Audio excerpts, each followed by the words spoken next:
I'll tell you something else that's going to get you a lot of hits. Joe Rogan was right. Yeah, he was right. The entire clinical community knew that ivermectin couldn't hurt you. Recently, Chris Cuomo revealed on his nightly News Nation show a stunning announcement. Take a look. New York Times released an article that's getting a lot of play that says that there are thousands of people who say they're still suffering side effects they believe from the vaccine and that those have been ignored. Now, one of them is nurse practitioner Sean Barkovich. He says he got his first dose in 2020, had side effects. Just standing up sent his heart racing, stinging pain in his eyes, mouth, groin.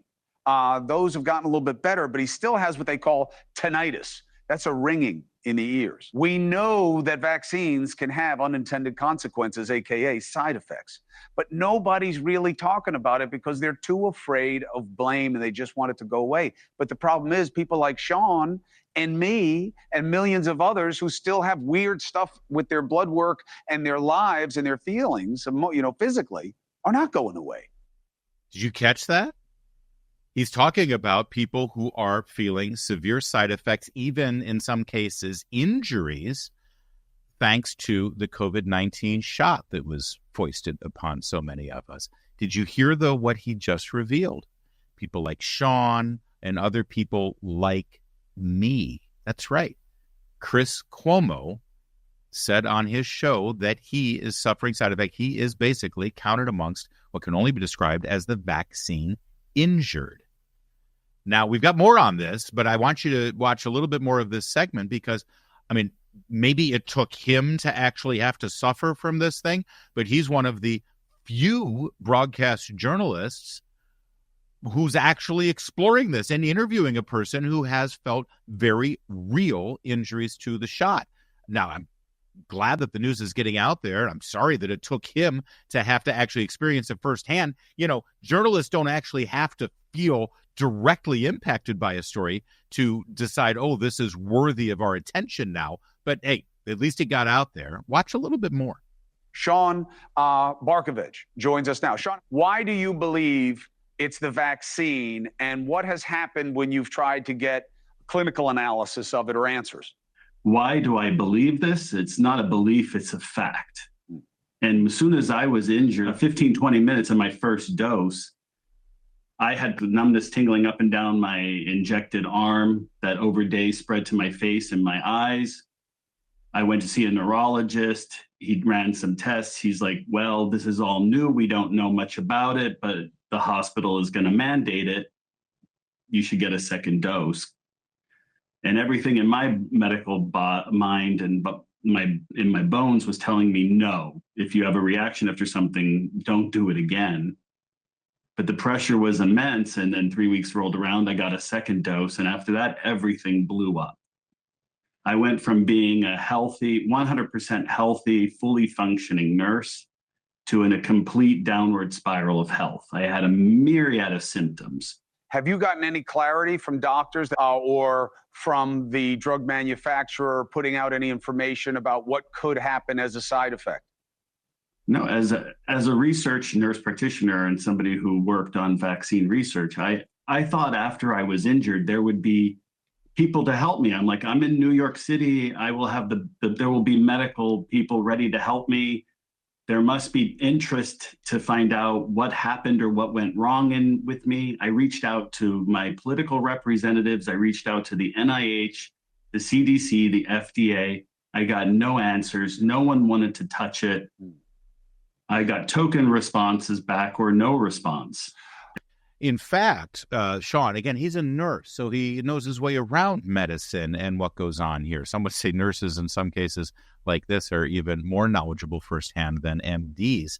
He ended up, and revealed this in the interview, he ended up taking his own blood sample and sending it to a lab in Germany for analysis because he couldn't find a lab who would actually do the full blood work to determine whether there was some actual direct effect from the COVID-19 shot. That's how powerful the forces are in this country with regard to keeping this information squelched. So kudos to Chris Cuomo for actually shining a light on this. No, actually, you know what? No, I'm not going to give kudos to Chris Cuomo, because that same Chris Cuomo who finally has decided that, oh, gosh, this is a very real thing, and I'm COVID-19 injured. I have side effects, so let's really spend some time talking about it. Well, that Chris Cuomo is also the same as this Chris Cuomo. But the problem is, how are they going to know who's vaccinated? You just said they showed the card. That's not the answer. The answer is a vaccine passport. Part of the reason that you're seeing what you're seeing in Florida is because of vaccine hesitancy. And an aspect of vaccine hesitancy is politics, especially in your state. Don't Fauci, Florida. We all know that was about. Do you feel responsible for spreading a message where I'm not going to take it because I don't care what Biden wants? Byron Donald's not going to take it because he doesn't care what Biden wants. You think that's a good message for people to hear? Well, the first thing is my message was never about Joe Biden. The message is about me and my own personal health. I'm not getting vaccinated because I don't want to. Hold on, Chris, hold on, no. I want to read your words. I want to read your words.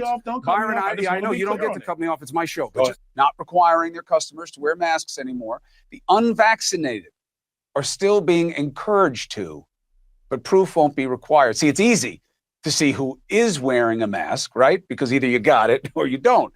But if you don't have one on, how would you ever know if the person is vaccinated? I guess they could tell you. Would you believe them? So will all the unvaccinated just ditch their masks now? Because no one's going to be able to tell the difference. Oh, the sanctimony is strong with this one, isn't it? Yeah, that guy, that Chris Cuomo, who publicly shamed and debated and discussed all of these morons who dare to think that maybe there's still some questions to be asked about this vaccine. And especially considering the fact that we learned ultimately that it wasn't even a vaccine, not by the original definition of vaccine. In fact, they even had to change the definition of vaccine. And now, since he got the thing that he kept publicly proclaiming everyone had to do it. In fact, you should have a passport so we know who you are, and you shouldn't be able to go to Costco unless you show your passport. You shouldn't be able to function in society. So, of course, people are like, wow, maybe I should do this. And they did it. And God forbid, imagine if other people are feeling health effects, just like Chris Cuomo is, because Chris Cuomo himself publicly shamed people to do this thing that in their heart they didn't want to do and didn't feel like they needed to do. Which brings us to yesterday, where Chris Cuomo made a further revelation as the symptoms of his COVID-19 shot injury continues to grow and hamper him. He said this. I'll tell you something else that's going to get you a lot of hits. I am taking a, what do they call it? Like a regular dose, whatever. They're trying to build up of ivermectin. Ivermectin was a boogeyman early on in COVID. You couldn't talk about it. That was wrong. We were given bad information about ivermectin. The real question is why? Hold on. I'm gonna let you finish, Chris. But people like Chris Cuomo, they like to mock and make fun of people like me. People like some of the fine, incredible journalists at the town hall websites, including Hot Air and PJ Media and Red State and Twitchy and Bearing Arms. They like to suggest, we're not real journalists. We're internet journalists, right? We're just bloggers. They still use the word bloggers sometimes to try to diminish the work that we do. The work that we do and our sisters, not our sister sites, but our friends, our compatriots, people at the Federalist or the Blaze or whatever your favorite web, Breitbart, my old buddies at Breitbart where I used to work. Are you kidding? We're the fever swamp. We're not real journalists. The work we do is never up for Pulitzers or Peabodys, right? We're never going to win any awards for the great, very serious journalism that we do. But here's Chris Cuomo, Yale Law School graduate, journalist. I think he's got a journalism school degree as well.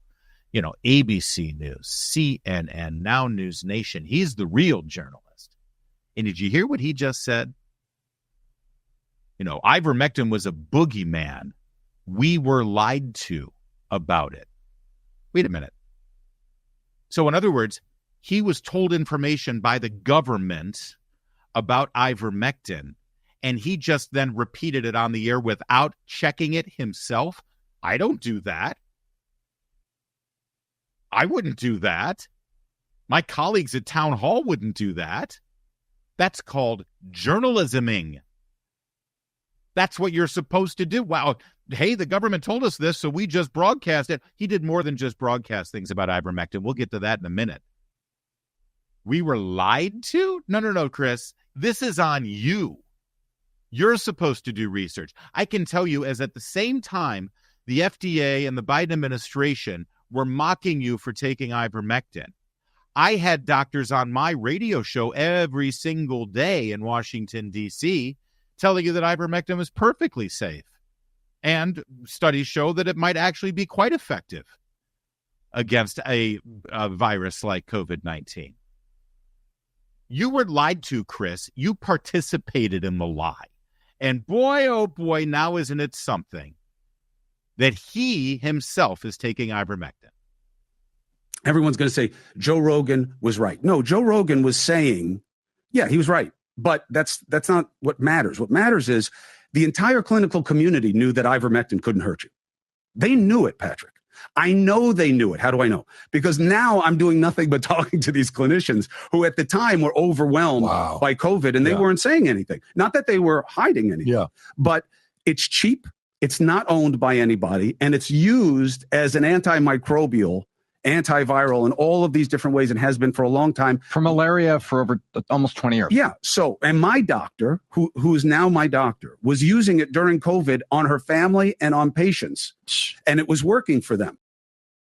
Chris Cuomo right now, and listen, he's sick and he's coming around, and I don't want to discourage him from coming around and reaching the truth, but he needs to face the fact not only did he spread misinformation about the COVID-19 virus, about masking, about the shot, and about ivermectin, but ultimately what he really needs to come to grips with is that he and the people surrounding him at the time at CNN are sloppy, lazy journalists. That's the real truth. Now, that's going to take a lot more for him to reach the realization of, but that's the reality here. That's what we're really dealing with, because every single thing he just said about ivermectin, I had expert scientists and doctors on my show. I know that we had columns written at Town Hall. Oh, they tried to shadow ban it through big tech and through Google and through YouTube and Facebook, but we were reporting it. We were writing it at Town Hall. Every single person on that panel he was just on knew the facts. You knew the facts about ivermectin because you sought out the information from alternate outlets. The journalism was there. Chris Cuomo was just ignoring it and refusing to do it because, I'll say it again, he's a lousy, lazy journalist. And let's just understand exactly the extent to which Chris Cuomo drank the Kool-Aid about ivermectin. People who are injecting drugs for animals and horse. And people telling them to. Oh my God. What person? You talk about cancel culture and who to shame. Ivermectin, a dewormer. Really? They are shaming themselves. No one has to shame them. They're shaming themselves. No, they need to be shamed. Yeah. They need to be called out and shamed. Yeah. Buddy, you didn't just pass on the news that was given to you without looking at it with a skeptical eye. You did more than that. Your words just now, they should be shamed. They should be publicly shamed. Where's the apology? Where's your shame? By the way, there is one glorious aspect to what you just saw. Both of those guys have been fired from that job. They didn't even live up to the lowered standards of CNN. They both got at. I've been saying that word a lot. I'm sorry for all the bleeps that you have to put in here for later broadcast, Kevin.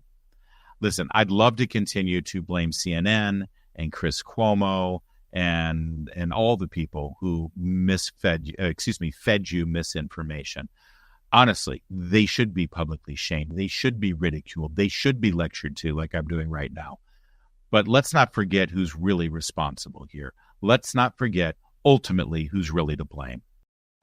I just got a monthly briefing from my COVID team. And here's the latest data that confirms that we're still in a pandemic of the unvaccinated. While we're starting to see initial signs that cases may be declining in a few places, cases are still rising, especially among the unvaccinated. There are still 85 million Americans who are eligible to get vaccinated or remain unvaccinated and at real risk. Across the country, virtually all of the COVID-19 hospitalizations and deaths continue to be among the unvaccinated. In Alabama, more than 90% of the current hospitalizations are among the unvaccinated. In Texas, 95% of those in hospitals are unvaccinated. Right now, it's worse in states where overall vaccination rates are low. But let me be clear, even in states where the vaccination rate is high, the unvaccinated in those states are also at risk. And we're seeing cases rise as a result. Quite frankly, it's a tragedy. There are people who are dying and who will die who didn't have to. So please, if you haven't gotten vaccinated, do it now. Do it now. It could save your life and it could save the lives of those you love.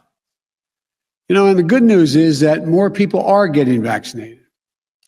Overall, weekly new vaccinations are up more than 80% from where they were a month ago. While it can take up to 6 weeks to get fully protected after your first shot, this increased level of vaccinations is going to provide results in the weeks ahead.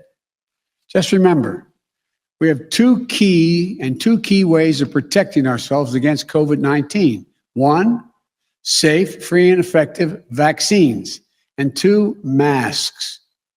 Vaccines are the best defense, but masks are extremely helpful as well. And of course, we all know that they're lies now. But that message from the president using the bully pulpit, saying we now have a pandemic of the unvaccinated, the public shaming, forcing people to call out their loved ones if they're not vaccinated, to say that they wouldn't socialize with them or have them over at their homes or interact with them unless they get vaccinated. And, of course, the pressure on corporations to fire people who were not vaccinated, kicking people out of the military if they weren't vaccinated, violating their rights as well. It's disgusting. It's despicable. It's a dark time in our history. And now everyone is supposed to just forget about it. They want you to just forget about it. I don't think we should. Maybe it's me, but a violation of our personal, civil, and constitutional rights like that should actually be explored a little bit further instead of swept under the rug.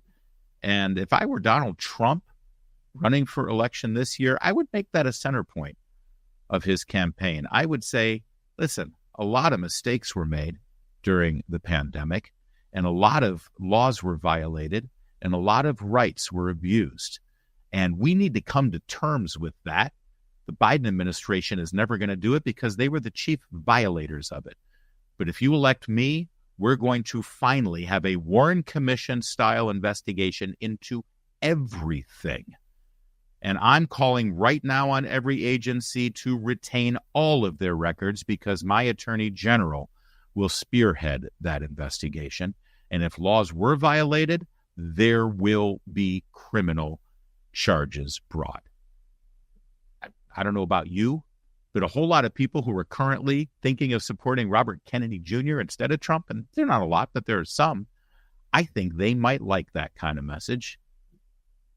I'm just saying, Mr. Trump, you might want to add that to your list of things you're going to get to in those first 100 days. And Chris Cuomo, do feel better. You know what will make you feel better? Getting this off of your conscience. Come clean and do a full mea culpa. Here's how you apologize in most Judeo-Christian faiths, and I believe you're Catholic. You acknowledge what you did. You say that you were sorry for it. You, by the way, go directly to the people who you sinned against and who were affected by what you did. And you try to make amends. And then you promise that you will be better and you will improve and you will not do it again. That's how we do things. I know you know this, Chris. And that truth right there, that, my friend, will set you free. And then maybe you'll start feeling better. Get well soon.